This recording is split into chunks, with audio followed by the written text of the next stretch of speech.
बंदा में बने। माता जी कई तीर्थ क्षेत्रों पे जाते हैं तो वहाँ ऐसा लगता है कि जैसे कई तीर्थ क्षेत्रों पे तो धन की आवश्यकता होती है, वहाँ तो दान आता नहीं है बिल्कुल, या बहुत ही कम आता है। और कई जगहों पे इतना ज़्यादा दान आता है कि वहाँ पे मतलब वहाँ आवश्यकता भी नहीं है और फिर भी बहुत ज़्यादा दान आता है। तो हम लोगों को जो हमारी जितनी भी क्षमता है वो दान हमें ऐसी जगहों पे देना चाहिए जहाँ आवश्यकता है, या ऐसी जगह पे देना चाहिए जहाँ बहुत दान आ रहा है। मतलब इसमें क्या पुण्य में कोई फ़र्क होता है, क्या क्या रहता है माता जी? जैसे हम सुनते हैं कि जहाँ पे ज़्यादा दान आता है, जहाँ ज़्यादा यात्री आते हैं, उस जगह का अतिशय ज़्यादा होता है, वहाँ दान देने में ज़्यादा पुण्य का संचय होता है। तो ऐसा कुछ होता है क्या माता जी?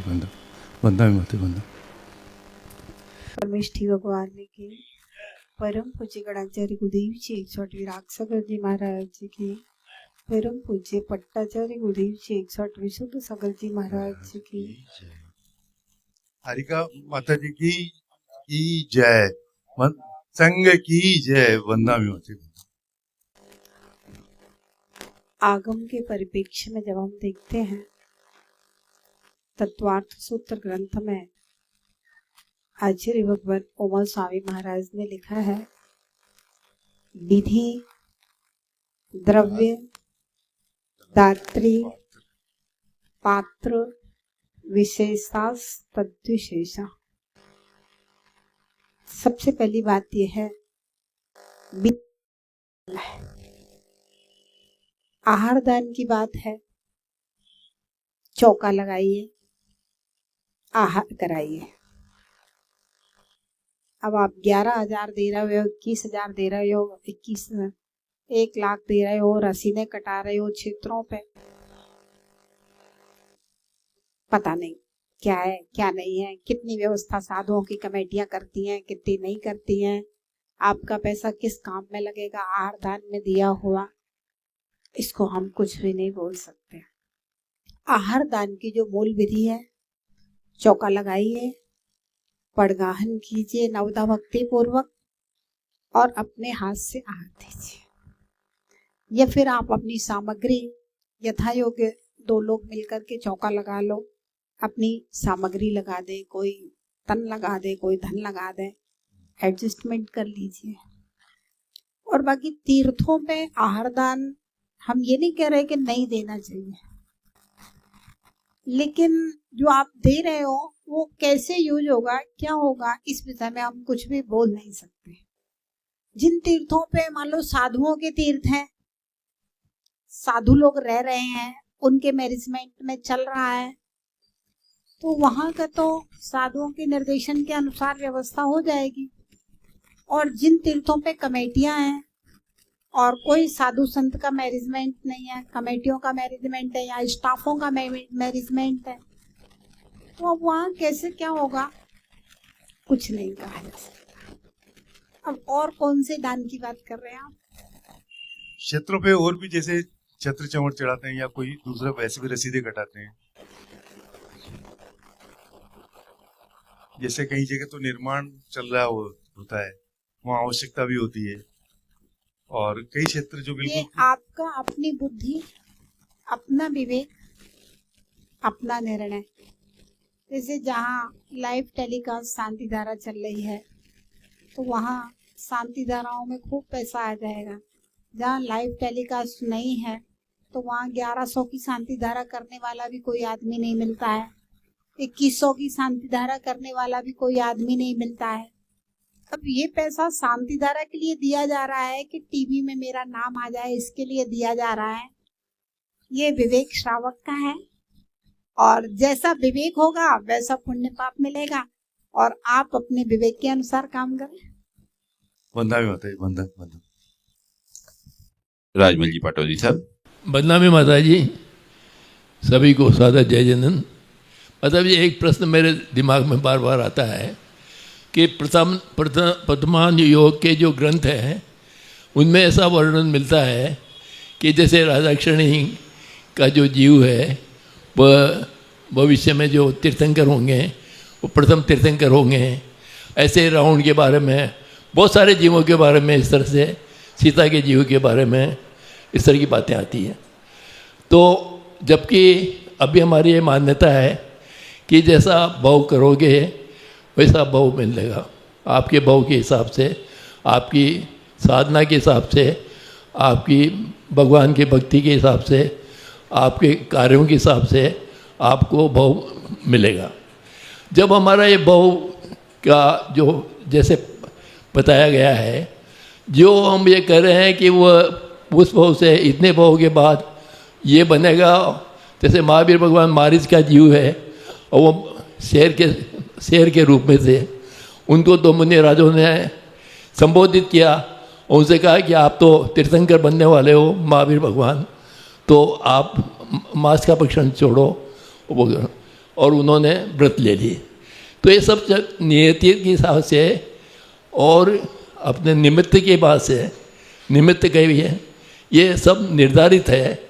तो जब हम ये अभी ये कर रहे हैं कि अभी आयु के 1/3 भाग में वो आयु का बंद हो जाता है, किस भाव में जाना है क्या है, और वो नहीं तो अगली वाली में वो एक जो फार्मूला आपने बताया लास्ट तक, नहीं तो अंत में तो होता ही है कि कौन से भाव में जाना है, कौन सी आपको पर्याय मिलनी है और जो है। तो ये सारी कॉन्ट्राडिक्टरी बातें हैं। एक तरफ तो हम ये कह रहे हैं कि उस जीव को वो मिलेगा, वो प्रथम तीर्थंकर बनेगा या इतने भाव के बाद 16 स्वर्ग में जाएगा, वहाँ से फिर वहाँ जाएगा, ये सारी बातें हैं। अब ये चीज़ें तीर्थंकरों के लिए ही लागू है, सभी के लिए लागू है, या विदेश क्षेत्र के लिए जाएगा, जो भी बातें हैं। अब ये कॉन्ट्राडिक्टरी बातें अपने जिनवाणी में आती है। अप्रतिमान योग के ग्रंथ तो अपन यही कहते हैं कि आचार्यों के हिसाब से, तीर्थंकर के हिसाब से आए हैं। तो इसमें क्या स्थिति माता जी, बंदा में माता जी, बंदा में ऐसा है कि तीर्थंकर भगवान के ज्ञान में जो झलक रहा है वो कभी भी असत्य नहीं हो सकता। जैसे नेमिनाथ भगवान ने कहा था, द्वीपायन के निमित्त से द्वारिका जलेगी, जरत कुमार के द्वारा श्री कृष्ण की मृत्यु होगी। द्वीपायन मुनि मेरे द्वारा द्वारिका जलेगी ऐसा मान करके चले गए थे, और वैसा नियोग आया कि लौंद के महीने भूल गए और 12 साल उन्होंने गिन लिए, वापस लौट करके आए। यहाँ यादवों ने भी सोचा शराब के कारण अगर ये हानि होनी है तो शराब को पूरी द्वारिका में से उठा करके पहाड़ों के उधर रख दिया था। हम शराब पिएंगे ही नहीं तो कैसे द्वारिका जलेगी। जरत कुमार के लिए कहा गया तो जरत कुमार तो राज्य छोड़ के चला गया, मेरे द्वारा भाई की मृत्यु होगी, छोड़ के चला गया, वन में भीलों की जिंदगी जीने लगा। लेकिन जो तीर्थंकर ने कहा है वो नियोग घटित होने थे। वहाँ से द्वीपायन मुनि लौट करके आए। यहाँ पर यादव लोगों ने कहा अब तो 12 साल पूरे हो गए और ये भी भूल गए 4 लौंद के महीने, और अब तो चलो वही शराब को उठा लाते हैं, पीते हैं, वहीं जाके और ज़्यादा नशीली शराब हो गई थी, पुरानी रखी 12 साल पुरानी शराब और ज़्यादा नशीली हो गई, सो पिया। यहाँ द्वीपायन मुनि के प्रति नशे के मस्त में होकर के उपसर्ग किया, और यहाँ द्वीपायन मुनि ने श्राप दिया, तेजस पुतला निकला, और यहाँ द्वारिका जली। वहाँ श्री कृष्ण और बलभद्र क्षमा याचना के लिए आए तो उन्होंने कहा बस 2 बचेंगे, बाकी सब कोई नहीं बचेगा द्वारिका में। अब बलभद्र और श्री कृष्ण निकले जंगल में, वहाँ जरत कुमार का आना हुआ और बलभद्र का पानी लेने जाना हुआ, श्री कृष्ण को जरत कुमार का बाण लगना हुआ। कहने का मतलब ये है जो होनहार घटित होना है वो ही भगवान के ज्ञान में झलकता है, और भगवान की वार्ता दिव्य वाणी कभी भी अन्यथा नहीं हो सकती। हम पूरा पुरुषार्थ कर लेंगे फिर भी होना वही है जो भगवान के केवल ज्ञान में घटित हुआ है। अब आप कहेंगे हम पुरुषार्थ ही ना करें, जब भगवान के केवल ज्ञान में घटित हुआ है तो वही होना है।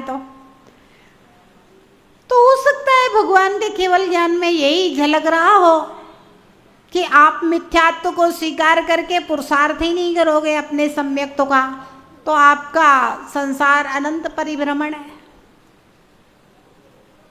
है ना। जो होना है वो ज्ञान में झलक रहा है, जो ज्ञान में झलक रहा है वो नहीं होना है। जो ज्ञान में झलक रहा है वो नहीं होना है, जो होना है वो ज्ञान में झलक रहा है, और जो हुआ वो ज्ञान में झलक रहा है। तो इस प्रकार से भगवान के केवल ज्ञान में जो झलक रहा है वही जो होना है, और जिस रूप में होना है, जैसे जैसे होना है, झलक रहा है। तो इस तरह से भगवान की वाणी और प्रथमान योग कभी भी अन्यथा नहीं होते हैं। ये हमारी बुद्धि का भ्रम है और हमें ऐसा लगता है। अगली जिज्ञासा मनोरमा जी बाबरिया। जय जिनेन्द्र। माता जी, ऐसा किस कारण से होता है कि हम किसी जीव को देखते हैं तो उसके प्रति अत्यधिक स्नेह भाव होता है, और किसी किसी जीव के प्रति हमारा स्नेह भाव नहीं रहता है, द्वेष भाव भी नहीं रहता है, लेकिन स्नेह भी नहीं रहता है? इसके दो कारण हो सकते हैं। जिससे हमारा आचार मिलता है या जिससे हमारा स्वार्थ होता है उसके प्रति स्नेह भाव हो जाता है। कोई हमारी जी हजूरी करने लगे तो उसके प्रति स्नेह भाव हो जाएगा। ये वर्तमान के कारण है।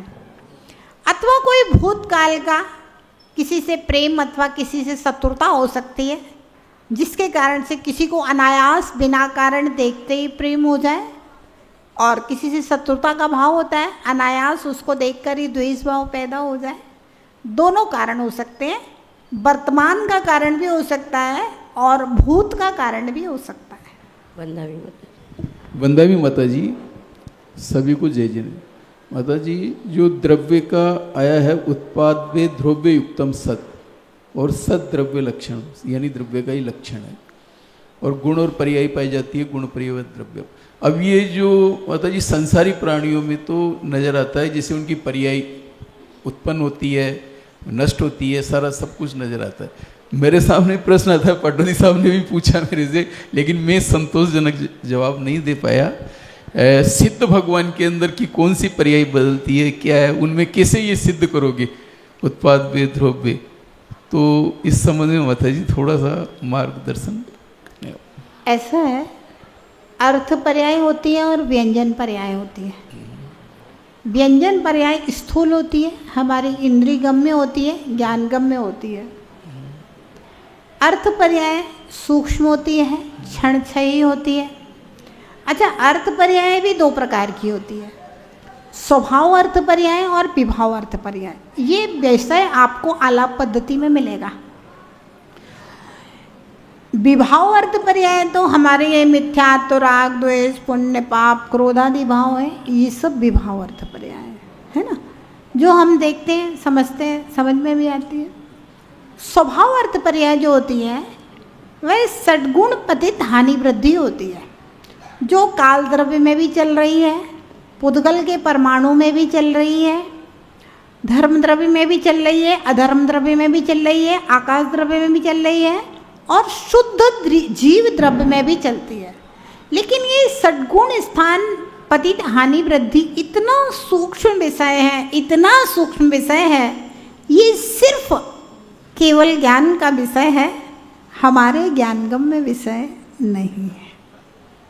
केवली भगवान के ज्ञान गम्य ही है, अपन उसका वो नहीं कर सकते। नहीं, हमारे ज्ञानगम्य कुछ भी नहीं है, केवल भगवान ने कह दिया तो वो। लेकिन 6 द्रव्यों में ये अर्थ पर्याय चलती है, ऐसा पंचास्तिकाय ग्रंथ में, बृहद द्रव्य संग्रह ग्रंथ में लिखा हुआ है, और इसको हम केवली की वाणी से ही स्वीकार करते हैं। सूक्ष्मम जिनोदितम तत्वम हेतु विर्नैव हन्यते, आज्ञा सिद्धम तो तदग्राह्यम नान्यथा वादिनो जिना। बहुत बढ़िया माता जी। मतलब स्वभाव अर्थ पर्याय है जो सूक्ष्म है वो हमारे ज्ञान के गम्य स्वभाव अर्थ पर्याय है, वो हमारे ज्ञान गम्य नहीं है। जैसे अब आकाश द्रव्य इसमें भी घसीट हो रही है, हम आकाश ही को नहीं देख पा रहे तो उसकी स्वभाव अर्थ पर्याय को कहाँ जान पाएंगे। कालाणु पूरे में फैला हुआ है, अपन को कालाणु ही नहीं दिख रहा है तो उसकी स्वभाव अर्थ पर्याय में हम कहाँ जाएंगे, कहाँ जाएंगे। सही बात है ना। ऐसे ही आत्मा जो सिद्ध भगवान ही हमें नहीं दिखते हैं, साक्षात जो सिद्ध हैं, तो उनकी स्वभाव अर्थ पर्याय कहाँ हमारे ज्ञान गम्य है, नहीं होगा। वो केवली भगवान के ज्ञान गम्य है। बंदे समय हो गया, आज जय बोले महावीर भगवान की जय।